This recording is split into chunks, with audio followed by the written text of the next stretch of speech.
பெங்களூருவில் நடைபெறும் பாஜக தென் மாநில நிர்வாகிகள் ஆலோசனை கூட்டத்தில் பங்கேற்பதற்காக சென்ற மத்திய இணையமைச்சர் பொன் ராதாகிருஷ்ணன் விமான நிலையத்தில் செய்தியாளர்களை சந்தித்தார். அப்போது ராமேஸ்வரத்திலிருந்து இலங்கை தலைமன்னாருக்கு பாலம் அமைப்பது குறித்து மத்திய அரசு ஆலோசனை நடத்தி வருகிறது என்றார்.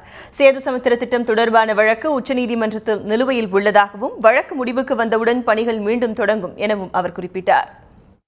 சேது சமுத்திர திட்டம் அப்படிங்கிறது நீண்ட காலம் நம்முடைய அதை நடைமுறைப்படுத்துறதுக்கு ஏற்கனவே முயற்சி பண்ணிட்டு இருக்கிறோம். ஏற்கனவே வழக்கு நீதிமன்றத்தில் இருக்கு.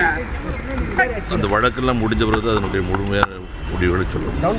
அந்த பாலம் அமைக்கும் திட்டம் உண்மையான அந்த பாலம் அமைக்கும் திட்டம் இப்போ நம்ம இது ஒரு முடிவு எடுக்கிறதுக்கு முன்னாடி எதுவும் சொல்ல முடியாது. ஆலோசனை எல்லா இதுலையுமே இருக்குது. ஏன்னா அது நம்முடைய கடல் எல்லை வரைக்கும் இருக்கக்கூடிய பகுதிகளை கூட நாம் மேன்மைப்படுத்த முடியும்.